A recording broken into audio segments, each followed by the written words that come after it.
संभल सांसद जियाउर रहमान बर्क, जिनको संभल दंगों पे आरोपी बना दिया गया, उनके खिलाफ FIR दर्ज कर दी गई और उनको तरह तरह से प्रताड़ित करने की कोशिश की गई। एक पता नहीं पुराने साल मुकदमे में उनका नाम आया, घर तोड़ने की बात की गई। आज लोकसभा में जियाउर रहमान बर्क ने जोरदार भाषण दिया है। देखिए जियाउर रहमान ने क्या कहा। आज यहाँ मजलूमों की आवाज बनकर खड़ा हूँ, उन करोड़ों भारतीय मुसलमान और अल्पसंख्यकों की जद्दोजहद और हक की बात करना चाहता हूँ जो इस देश का अटूट हिस्सा हैं। मेरे अल्फाज बंटवारे के नहीं बल्कि इत्तेहाद के हैं। मेरे अल्फाज मायूसी के नहीं बल्कि एक उम्मीद के हैं, ऐसी उम्मीद जो कि हमारे इस देश को जोड़ना चाहती है। हमारे संविधान को बनाने के लिए हमारे बाबा भीमराव अंबेडकर साहब, मौलाना अबुल कलाम आजाद साहब, डॉक्टर जाकिर हुसैन साहब ने मिलकर के इस संविधान को बहुत मेहनत के साथ बनाया था। ये सिर्फ किताब की शक्ल में देने के लिए नहीं है। आज संविधान के उस पर मैं कहना चाहता हूँ कि भारत का संविधान इंसाफ, आजादी और भाईचारगी की जिंदा गवाही है और ये गारंटी देता है कि नागरिक हर मजहब, जात या नस्ल पर इज्जत के साथ गुजार सकते हैं जिंदगी। लेकिन अफसोस है, एक मुस्लिम रहनुमा की हैसियत से मुझे इस दस्तावेज पर बेपनाह फख्र है जो कि दस्तावेज जो संविधान हमें इजाजत देता है। आर्टिकल 15 के मुताबिक किसी भी नागरिक को मजहब, जात, लिंग, नस्ल या जन्म के स्थान पर भेदभाव नहीं किया जाएगा। आर्टिकल 19 में बोलने के, अभिव्यक्ति की आजादी का हक दिया गया है जो कि हमारे अधिकारी को हक की आवाज को छीनने का आप काम कर रहे हैं। आर्टिकल 25 अपने मजहब को मानने और उस पर अमल करने की आजादी देता है। आर्टिकल 29 के तहत अल्पसंख्यकों के हकों की हिफाजत करने के लिए प्रावधान किए गए हैं।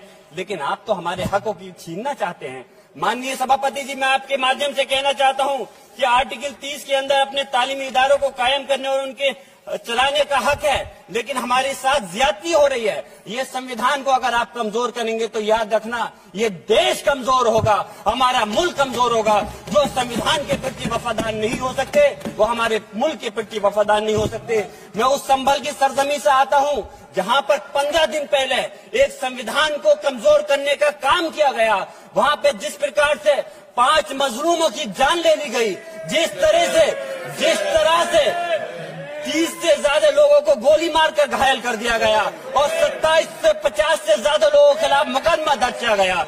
मैं पूछना चाहता हूँ माननीय सभापति जी, मैं सांसद हूँ, मैं अपने मुकदमे का, मैंने कहा था मुझे डर नहीं है, मेरे खिलाफ मुकदमा लिखा गया, मैं वहाँ मौजूद नहीं था और ये मुकदमा जो हमारे चाहे विपक्ष के सांसद हो या सत्ता पक्ष के सांसद हो, आप याद रखिए जनता की आवाज हो, जनता के बीच में जाकर के आपके जवाबदेही बनती है। और मैंने अपनी जनता की आवाज को उठाने का काम किया तो क्या गलत किया था। माननीय सभापति जी, सिर्फ इस बुनियाद पे मुकदमा लिया गया। आज मैं आपको बताना पॉइंट पे बोल रहा हूँ, संविधान पर ही बोल रहा हूँ। माननीय सभापति जी, आज मैं चाहता हूँ उन लोगों को इंसाफ मिलना चाहिए जिन्होंने ज्यादती की है, उनको सजा मिलनी चाहिए। और आज एक इमाम को सिर्फ इसलिए गिरफ्तार कर लिया गया संभल के अंदर कि सिर्फ उन्होंने अजान लाउड स्पीकर से दे दी थी। अफसोस है कि आज हमारे साथ ऐसी ज्यादती हो रही है। माननीय अध्यक्ष जी, हमारा संविधान किसानों को मजबूती की बात करता है जो इस देश की रीढ़ की हड्डी है।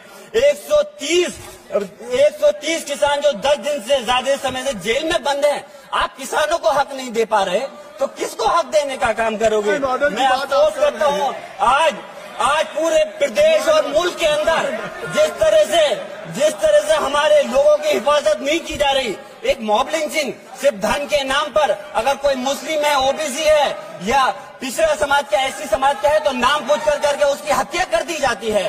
बुलडोजर चलाए जा रहे हैं। हेट स्पीच, अगर कोई हम कुछ बोलते हैं तो हेट स्पीच करके मुकदमा दर्ज कर देते हैं। और जो हमारे धार्मिक आका हमारे सल्लल्लाहु अलैहि वसल्लम की शान में गुस्ताखी करता है उनके खिलाफ कोई कार्रवाई नहीं। मेरे पास समय कम है, इसलिए तेजी के साथ में मुझे बोलना पड़ रहा है। माननीय सभापति महोदय जी, ये सवाल बंटवारे का नहीं बल्कि हम वतनों के लिए जिनका जमीर मर गया है उनके जमीर को जिंदा करने के लिए है। हम चाहते हैं इस देश की आजादी, हमारी देश की, सभापति जी बस मैं अपनी बात खत्म कर रहा हूँ, 1 मिनट। हमारी देश की आजादी के लिए मैं ये कोई बंटवारे की बात नहीं कर रहा, लेकिन हमारे मुस्लिम और हिंदू समाज सब लोगों ने मिलकर के इस देश को आजाद कराने का काम किया था। आज उनके साथ ज्यादती क्यों की जा रही है? हम लोग अपने इस मुल्क के अंदर मजबूरी से नहीं रुके, बल्कि हम जो है अपनी मर्जी से रुके थे। हमारी मुल्क को आजाद कराने में हजारों लाखों मुसलमानों ने शहीद हुए थे। माननीय सभापति जी, कॉन्क्लूड कर रहा हूँ से बात। राजकुमार संगवान,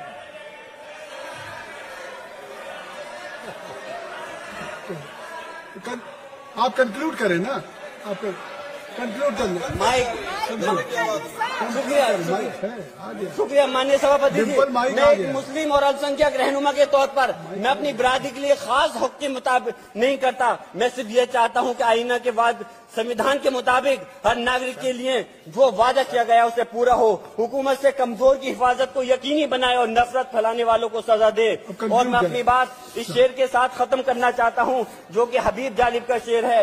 ऐसे जुल्म सुबह बेनूर को मैं नहीं मानता, मैं नहीं जानता, मैं भी खाइफ नहीं तख्ताए दार से, मैं भी मंसूर हूँ कैदो अगियार से। क्यों डराते हो जिंदान की दीवार से? जुल्म की बात को, जहल की रात को मैं नहीं मानता, मैं नहीं जानता। राजकुमार संगवान जी।